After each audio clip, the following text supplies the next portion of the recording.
partir de cette grille, fini le Congo, tout est contrôlé par elle, dans le plus grand secret. C'est ce qu'affirme l'ancien président de la République, Pascal Lissouba. Selon lui, le Congo ne savait même pas combien de pétrole était extrait de son sous-sol. Nous ne savons rien de ce qui se passe et nous n'avons même pas la quantité de pétrole qui sortait de notre pays, nous ne la connaissions pas. Vous voulez dire que les autorités congolaises ne la connaissaient pas. Ne connaissaient pas la quantité de pétrole extraite de leur sol? Par quel moyen?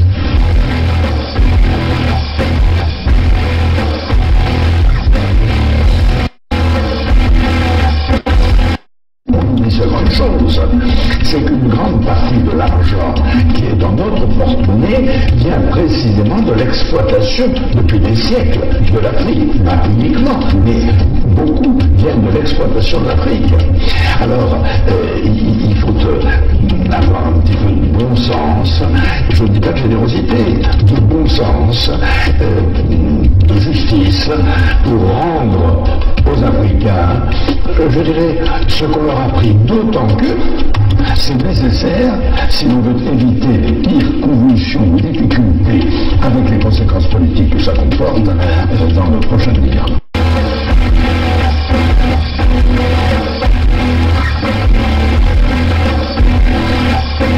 Et un pétrolier de 100 000 tonnes, cela représente près de 100 millions de francs qui échappent aux caisses du pays. On appelle ça une cargaison fantôme. Interrogé sur la question, Loïc Lefebvre-Préjean ne dément pas qu'il y en ait une. Il y a des cargaisons qui sont produites et qui n'ont jamais été officiellement. Voilà. Alors c'est des choses qui sont arrivées, bien sûr, dans le passé.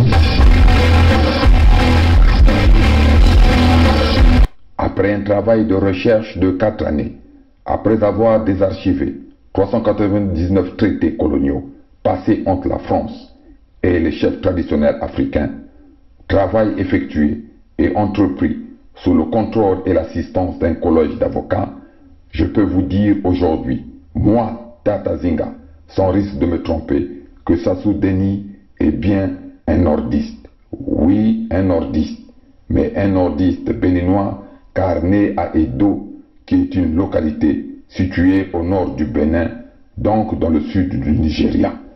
Le sieur Sassou est né en réalité en 1937 et il est arrivé dans le territoire qu'on appelle aujourd'hui Congo-Brazzaville en 1943 par le port de Ndjindji baptisé par les colons de Pointe-Noire.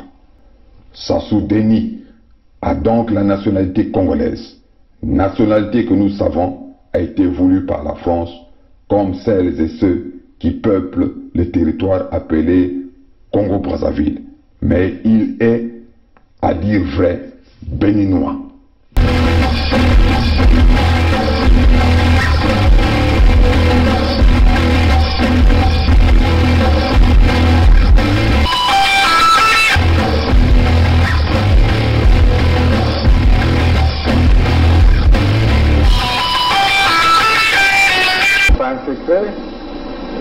Qu'il y a ces éléments de l'armée angolaise qui sont dans le pays qui nous ont apporté leur soutien dans la dernière phase.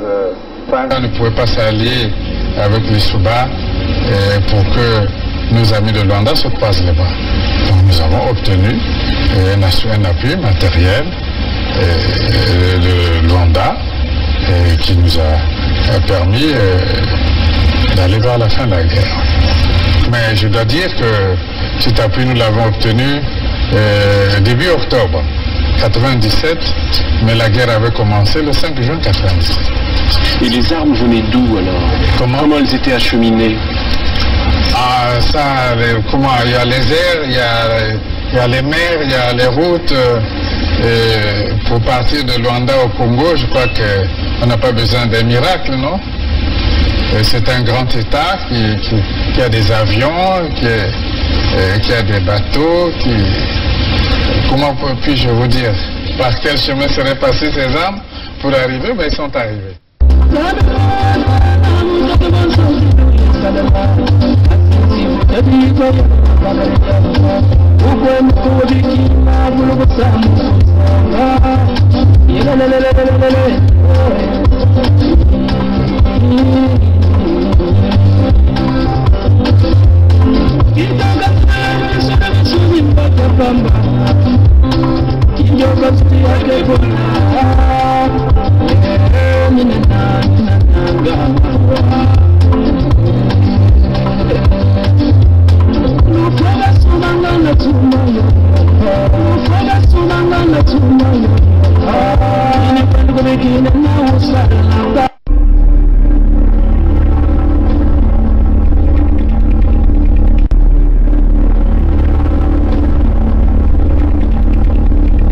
C'est les Congolais qui sauveront le Congo. Ce n'est pas la communauté internationale. N'y comptez pas. C'est les Congolais qui sauveront le Congo. Ce n'est pas la communauté internationale. N'y comptez pas. I am not come here to battle and to struggle. I came here to help my country to develop themselves.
Salut à vous. Mais je crois que vous avez tous suivi l'intervention de un certain Iloki, qui est, je crois, le nouveau. Je crois qu'il est le porte-parole du PCT, un truc pareil. Statuons sur le dossier dit des Pandora Papers, dans lequel le président de la République, son Excellence Denis Sassou Nguesso, est sérieusement offensé par le Consortium international des journalistes d'investigation, notamment dans l'émission Cash Investigation, abondamment diffusée sur la chaîne France 2, émission dont les propos orduriers en disent long sur l'éducation et les intentions du producteur. Le secrétariat permanent du bureau politique du comité central du Parti congolais du travail exprime son indignation et condamne ce qui s'apparente à un complot subtilement ourdi contre le président de la République et le peuple congolais. En conséquence, le secrétariat permanent exhorte le gouvernement de la République à persévérer dans la défense de l'honneur et de la dignité du président de la République, de notre pays et du peuple congolais, en envisageant des poursuites judiciaires pour diffamation contre les auteurs de ces allégations mensongères, indignes et irresponsables. Au sujet du sommet France-Afrique qui s'est tenu les 8 et 9 octobre 2021 à Montpellier en France, le Parti congolais du travail, qui a suivi attentivement son déroulement, constate que l'innovation apportée à l'occasion de cette 28e édition du sommet France-Afrique, en réunissant le chef de l'État français face aux jeunes Africains, cooptés on ne sait de quelle manière, en l'absence de ses homologues africains, a suscité moult interprétations sur le continent africain et au sein de sa diaspora. Iloki a fait une communication ces derniers jours Il a fait le point. Éventuellement, ils ont boudé l'espèce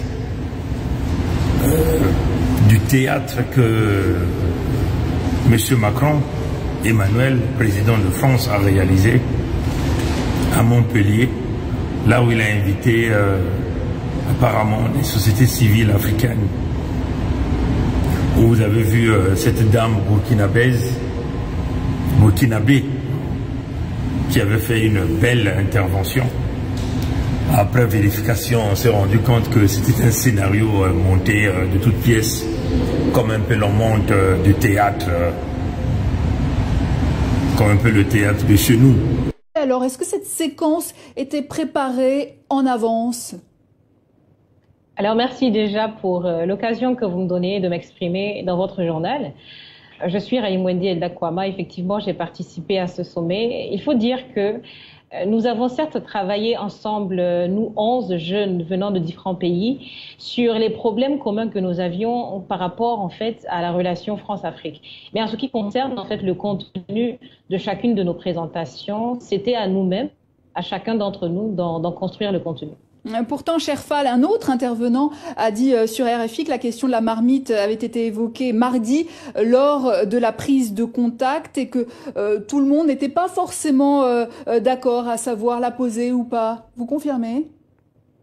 Oui, en fait, quand je dis que le contenu de ma présentation, je l'ai préparé moi-même, ça veut dire que j'ai retravaillé sur les différents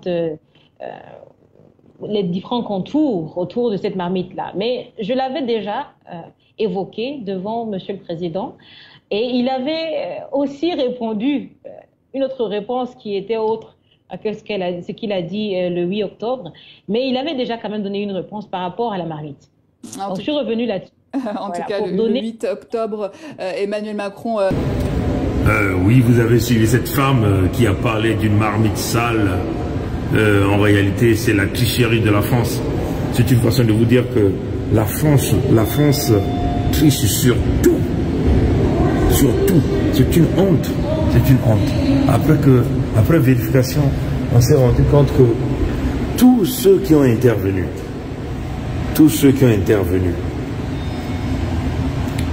ils ont fait des récitations dans les coins.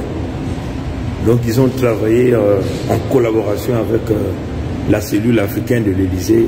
Ils ont travaillé en collaboration avec M. Macron Emmanuel, président de France. Une question que tout un chacun puisse avoir un discours approprié, les mots étant choisis, les mots ont été placés dans leur contexte. Et certains Africains ont cru à une vérité. Donc, ce que nous comprenons bien que le discours a été rédigé, c'est-à-dire qu'à la place, tous ces jeunes Africains que vous avez vus voilà, au sommet de Montpellier, ce sont les Blancs et les Noirs de la France-Afrique du palais de l'Élysée qui ont rédigé ces discours-là. C'est incroyable.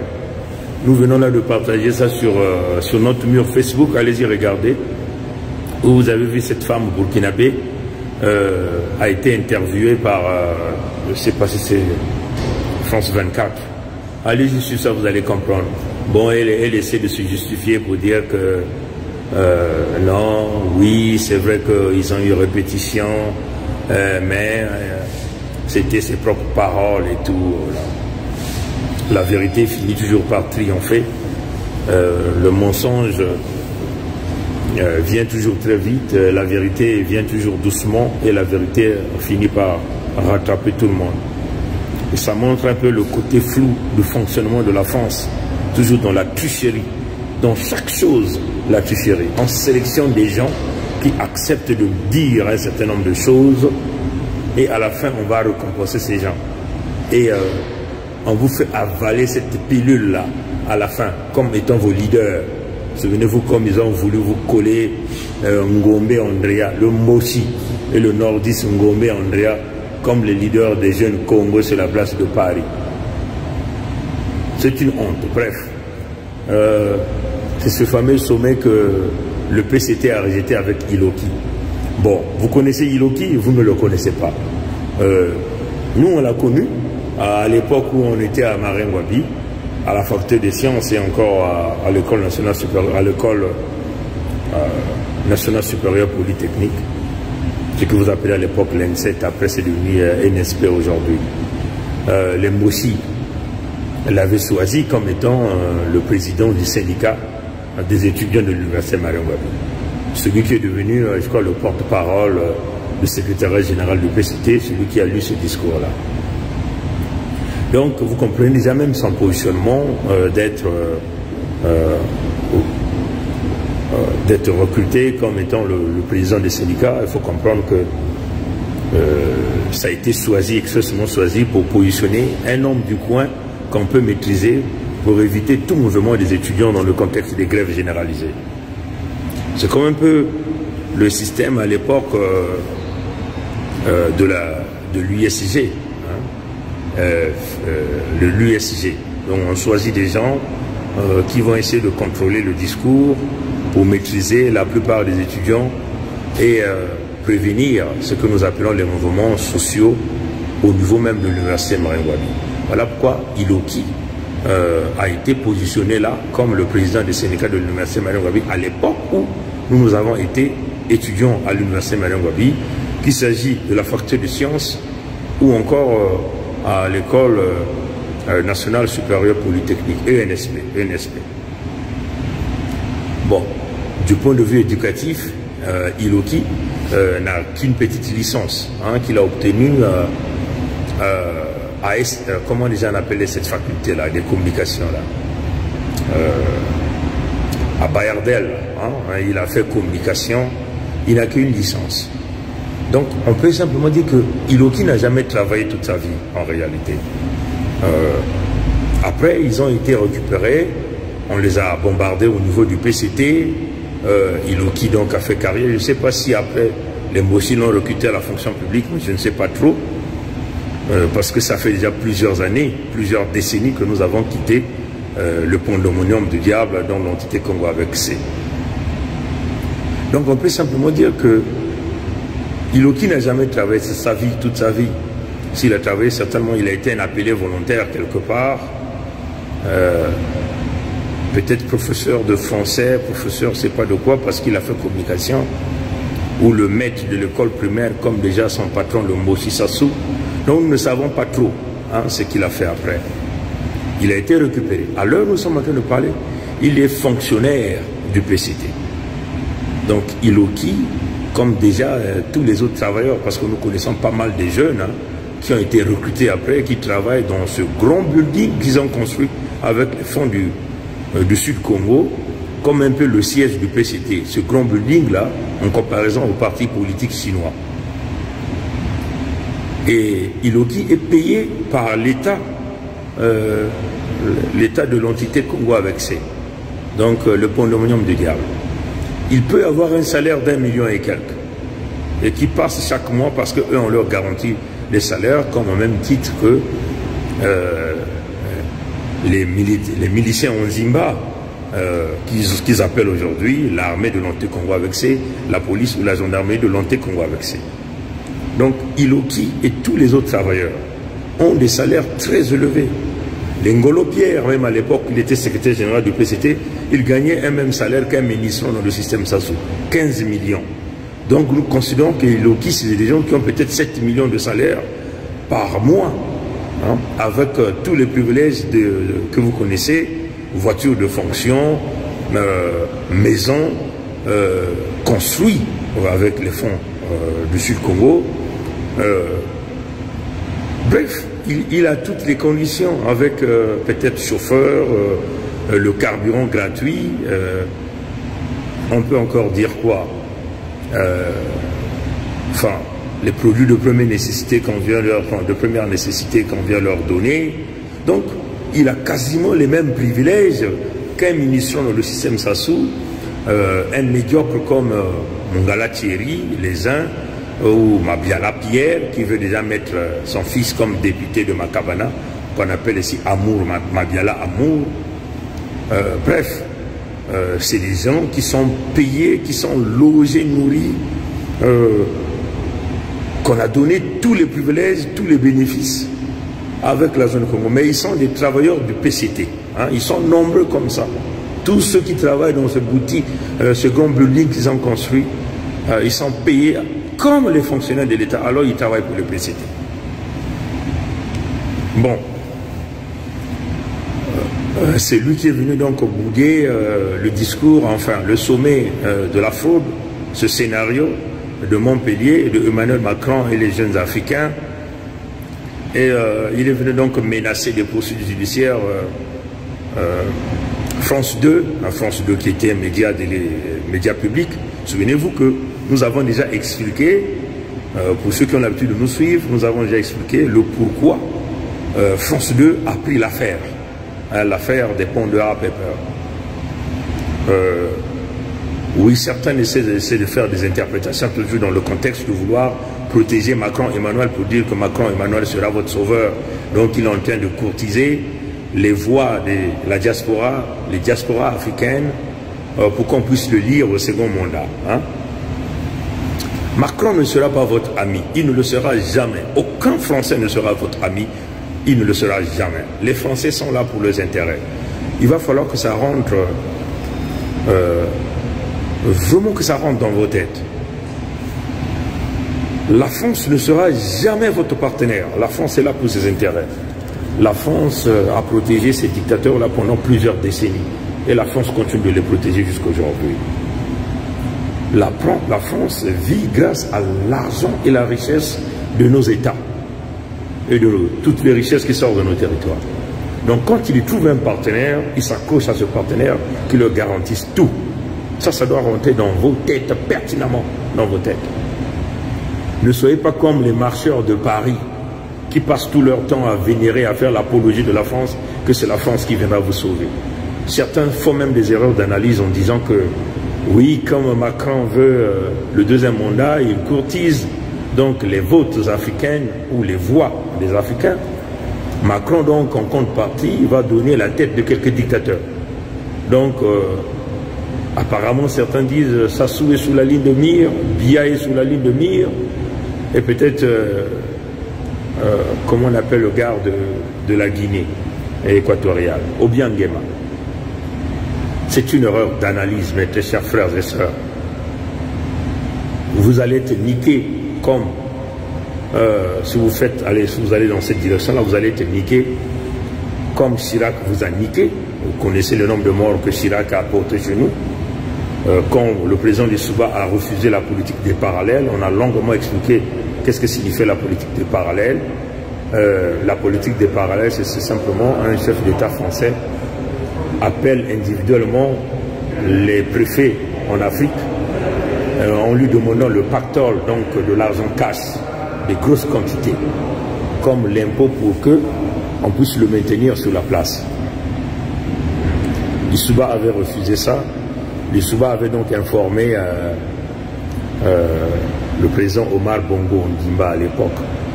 Et Chirac n'était pas content parce que ça c'était son circuit, c'était la parallèle qu'il avait tracée entre lui et Lissouba.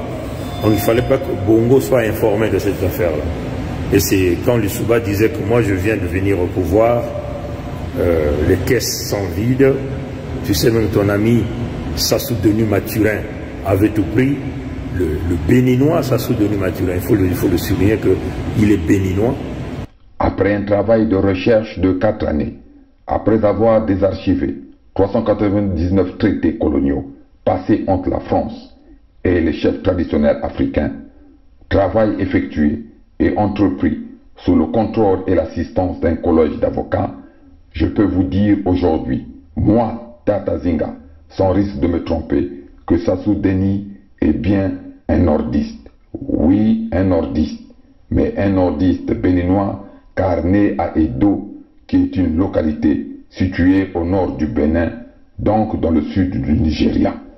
Le sieur Sassou est né en réalité en 1937 et il est arrivé dans le territoire qu'on appelle aujourd'hui Congo-Brazzaville en 1943 par le port de Ndjindji baptisé par les colons de Pointe-Noire.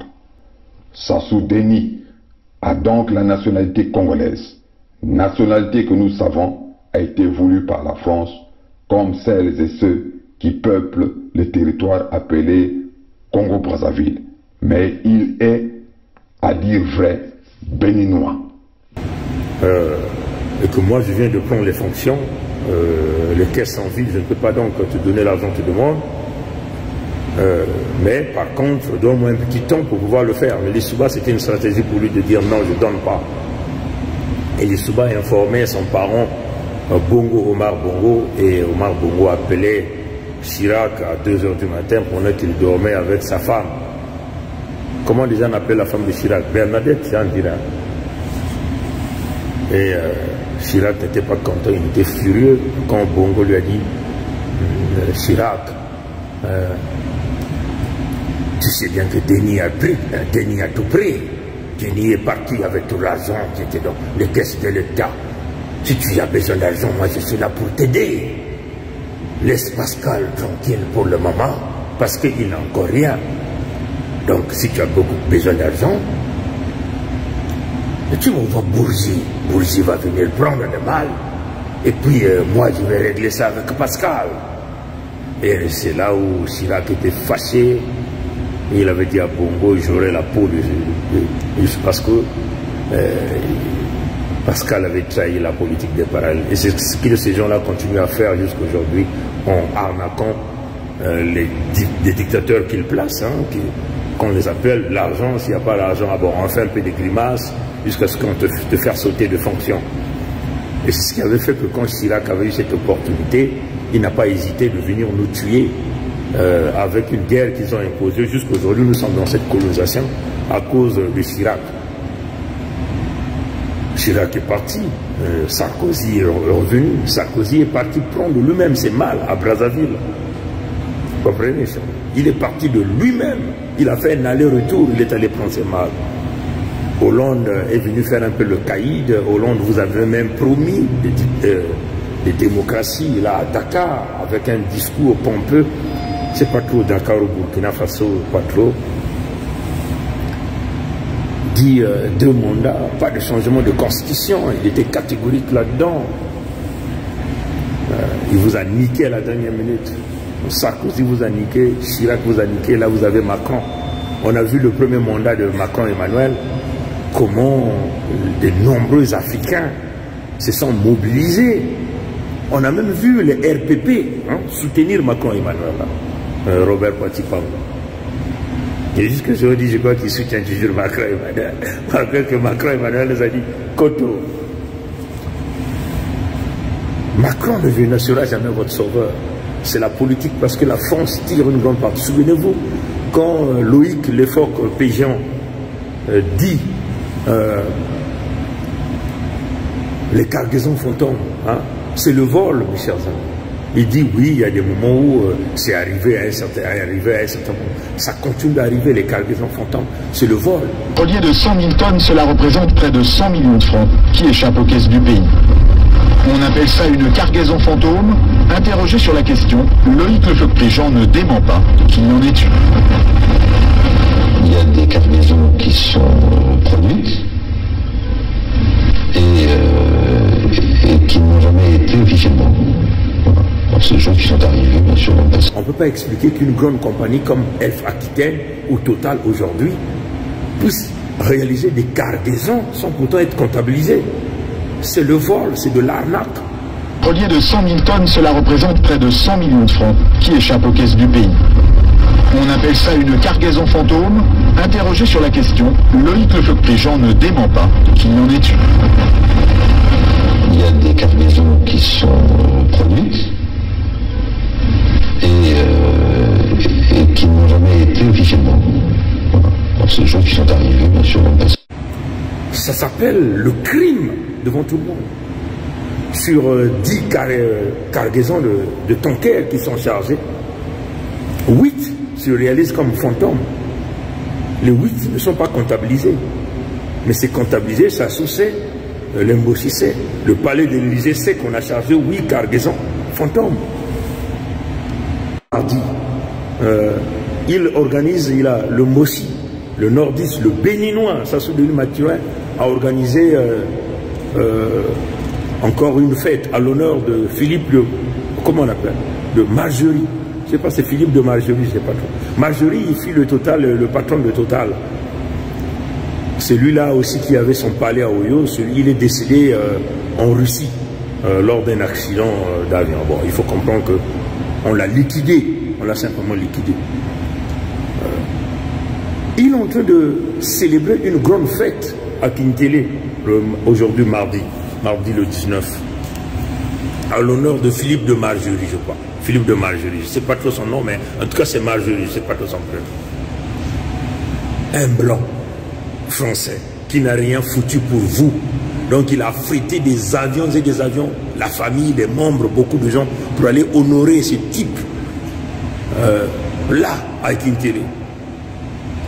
Mais il est en train de courtiser tout le système mafieux de la France-Afrique, de Total, pour le protéger, le supporter. Souvenez-vous que Macron va aller en élection dans 6 mois, là. Il va aller en élection. Donc il a besoin d'argent, comme un peu Hollande, vous avez joué le dernier tour. Mais Hollande avait pris son argent, il s'est paré. Donc c'est une erreur de jugement et d'analyse, vous qui dites, oui, Macron va vous donner Sassou. Les Français vous ont déjà préparé le fils de Sassou. Tous sont d'accord que lui, il demeure là. Comprenez ça, chers amis. Donc, ces gens-là ne seront jamais votre solution. Comprenez? Bref, ça c'était une parenthèse que je voulais ouvrir en train de vous le dire. Ce qui est clair, c'est que votre solution ne passera ni par la France, mais ça passera par l'unité du Sud-Congo et la Fédération Sud-Congo. Il n'y a pas autre chose, mes chers frères et sœurs. Et nous le répétons d'ailleurs, tous ceux qui ne comprennent pas, qui viennent nous parler, oui, Boukadia voulait la scission, pourquoi vous n'avez pas soutenu Boukadia? Vous n'avez rien compris. Et ça montre encore votre niveau de compréhension, d'éducation. Parce que ça aussi, dans cette lutte, c'est aussi un problème d'éducation. Il fallait quand même avoir un niveau Bac plus 2, Bac plus 3, pour essayer de lever un peu le niveau du combat.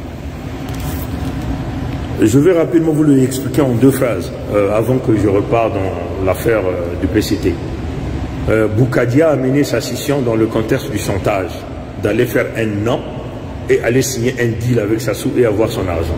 Et toutefois que l'argent qu'on lui a donné baisse, il fait le bruit pour qu'on en voit encore. Et là, Boukadia, c'est tout ce qu'il est en train de faire, il est en train de se battre pour se rassurer que le fils de Sassou ou les parents de Sassou vont continuer à lui garantir, comme d'ailleurs tous les autres, leur garantir leur pension, leur retraite. C'est-à-dire le paiement mensuel qui vient chaque mois. La scission de Boukadia était basée sur un Congo, un était divisible, avec le Nord. C'est-à-dire que Boukadia avait considéré que les nordistes sont les autochtones, les sudistes sont les autochtones. Ce qui est déjà faux. Les nordistes ne sont pas les autochtones des terres. Les autochtones des terres au nord, ce sont les Tékés. Tous les autres peuples du Nord ont été importés.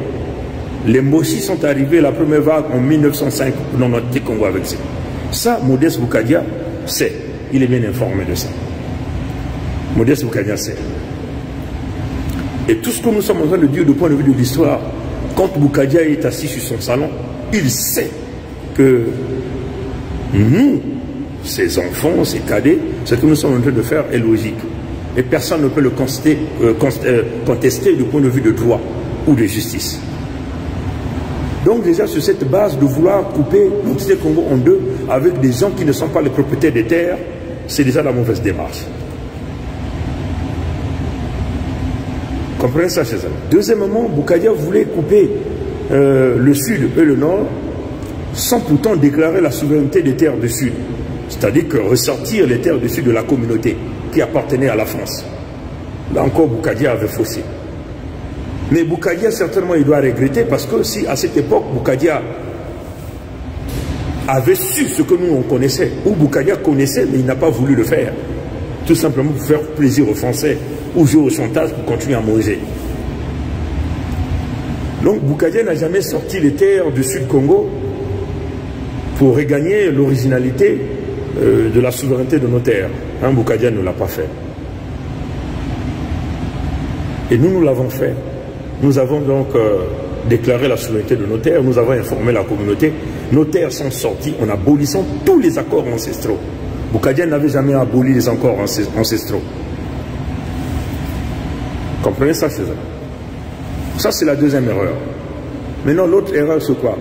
Boukadia a cru qu'il allait faire un petit mouvement et passer par le processus d'un référendum avec les bourreaux des sudistes. C'est-à-dire que passer par l'ONU et pousser pour un référendum, tout en sachant que les terres du Sud sont encore dans la communauté, donc il devait y avoir le blocus par le veto de la France au niveau du Conseil de sécurité de l'ONU. Là encore, c'est une erreur de la part de Boukadia. Boukadia n'avait jamais consulté le peuple, n'avait jamais consulté les Congos, n'avait jamais consulté les sudistes dans cette démarche.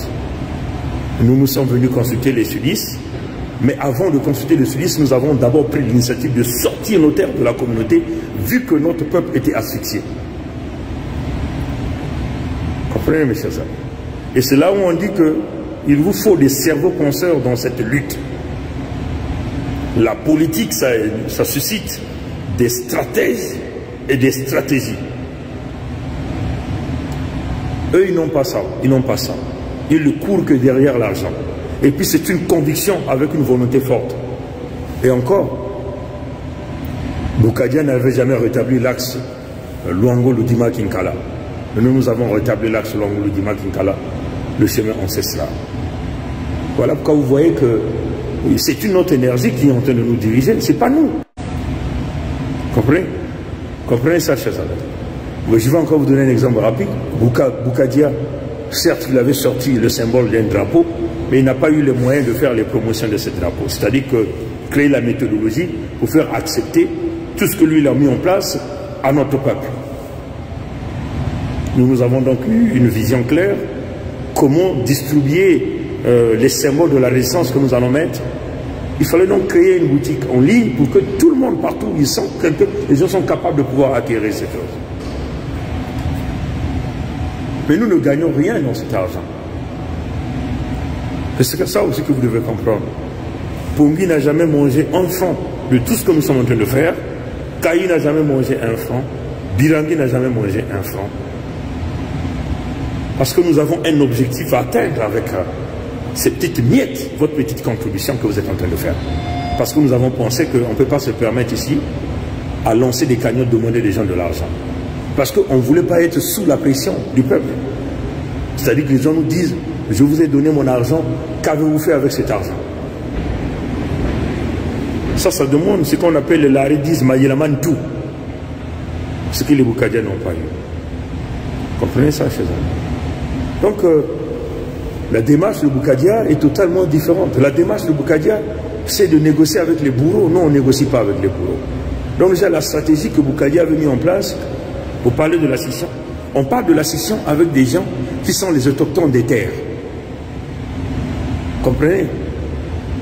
Par exemple, avec les Tékés, on pouvait parler de la scission des terres, parce que nous sommes, et ils sont les détenteurs de terres, nous aussi nous sommes les détenteurs de terres. Donc on peut parler de la division. Mais les Tékés ont préféré aller comploter avec les nordistes. Voilà pourquoi on coupe et les Tékés du nord et tous les gens, les arrivants, donc les immigrés de la partie. Et nous, on va rester avec nous descendants Congo.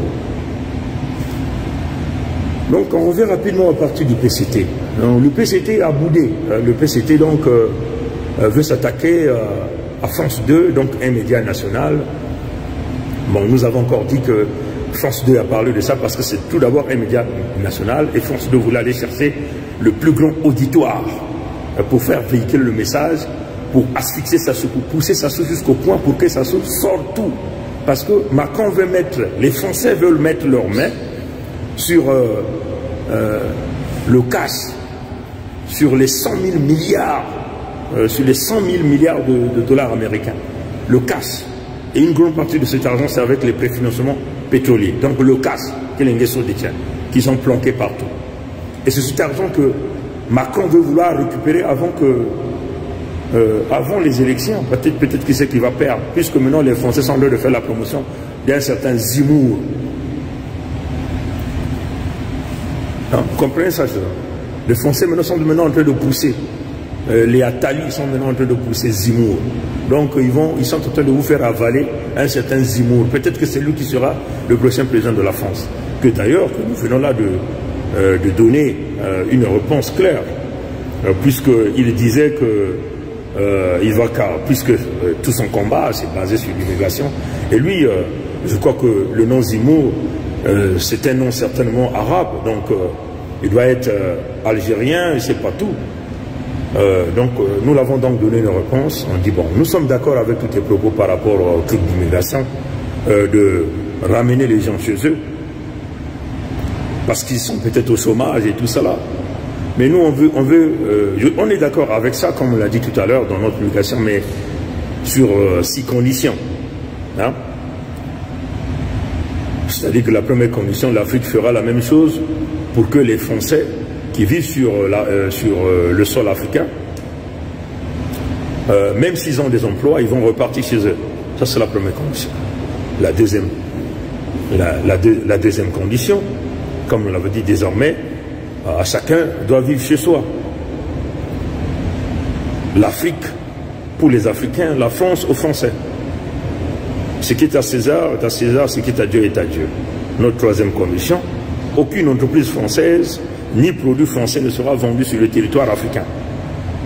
La quatrième condition, Air France sera bannie d'atterrir ou de survoler l'espace aérien africain. La cinquième condition, fermeture de toutes les bases militaires françaises en Afrique. La sixième condition, fin de la diplomatie entre l'Afrique et la France. Et là, on verra réellement si l'Afrique a vraiment, ou les Africains ont vraiment besoin de la France.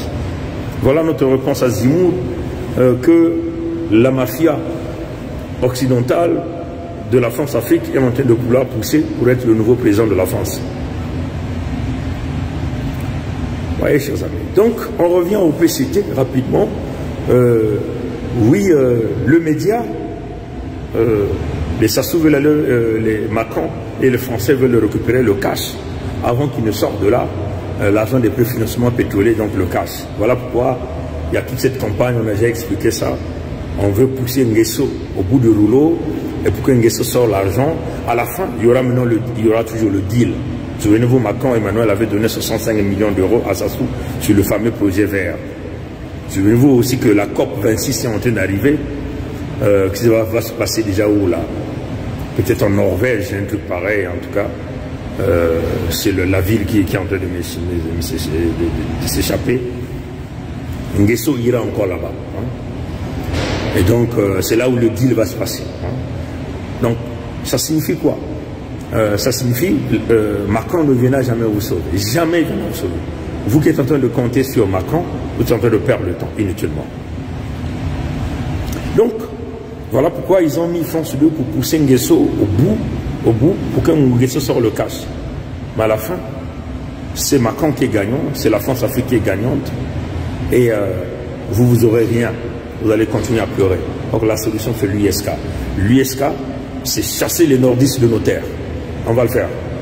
De force ou pas gré, on va le faire. S'ils veulent les armes vont crépiter. C'est ça. Parce que comme ils comptent sur les armes, nous allons faire crépiter les armes et les armes les plus sophistiquées. C'est ça qu'on va faire. Vous voyez, Iloki promet donc de poursuivre France 2 et tous ceux qui vont parler de cette affaire. Mais nous, on parle de cette affaire tous les jours. Nous, on attend la plainte de Sassou. Bon, pour le PCT, mais vous devez déjà savoir que c'est cette même France-là qui vous a ramené là au pouvoir, qui vous protège jusqu'à aujourd'hui. Donc, c'est un petit cinéma en réalité. Mais là, vous voyez que c'est un parti au bout du rouleau. Qu'il s'agit des jeunes, des vieux, tous sont en train de couler avec le Mossi. Bon, ce qui m'a quand même retenu l'attention dans un audio publié par le frère Alexandre Tsanga, c'est quand il dit les membres du PCT. Donc les gens de ce système-là, qui sont dans le condominium, là, sont en train d'appeler les filles sur la place de Paris pour créer les mariages en parallèle flou pour qu'ils puissent obtenir des papiers ou de la résidence derrière ces filles-là. Mais nombreuses de ces filles-là sont des sudistes. Ils sont en train, les dignitaires du PCT sont en train de téléphoner aux filles congolaises qui ont la nationalité française pour essayer d'obtenir les papiers, les titres de séjour ici. Nous sommes au courant de tout. Ils sont nombreux. Mais ils sont nombreux. Alors. Donc ici, nous voulons encore attirer l'attention à nos sœurs Congo, qui sont sur la place de Paris, qui veulent vouloir protéger les Mossi en leur donnant de la documentation des gens qui ont créé des crimes financiers ou des gens qui ont participé à des montages sur le génocide dans le Poul, le génocide partout au sud Congo, de vouloir protéger les criminels parce que le bateau est en train de couler. Parce qu'ils savent que au nord, il n'y a rien. Tous sont au sud. Pourquoi? Parce que la bonne vie, c'est au sud. Vous voyez que malgré qu'on leur a donné cette hospitalité, on leur a ouvert nos terres, on leur a donné de l'emploi, ils veulent même nous chasser le propriétaire de sa maison. C'est incroyable. Et ils veulent exterminer le propriétaire de sa maison. C'est incroyable. Ils sont tous au sud. Même dans les petits villages, il y a des Mossi, les nordistes partout. Mais ils sont incapables de vouloir. Ils sont incapables de se battre véritablement pour que tout un chacun de nous, qu'on ne tue pas les Congos, mais ils sont pour ce projet, parce que ça fait partie de leur équation. Mes très frères et sœurs, nous avons affaire à des criminels. Tous au nord sont des canis, c'est-à-dire des initiés traditionnels, dans le mal. C'est-à-dire que leur seul objectif, c'est de tuer le Congo, de détruire le Congo. Quand les gens nous disent, oui, Sassou tombe, c'est la fin de Sassou. Beaucoup de sœurs qui se disent des résistants disent même la même chose. Le problème, c'est Sassou. On tient à vous le répéter. Sassou ne fait pas ça seul. Souvenez-vous de ce jeune nordiste Mossi qui vous a dit là dans l'audio. Sassou est là. Sassou est là, il est là. Retenez ceci. Il a encore un mandat de surprise.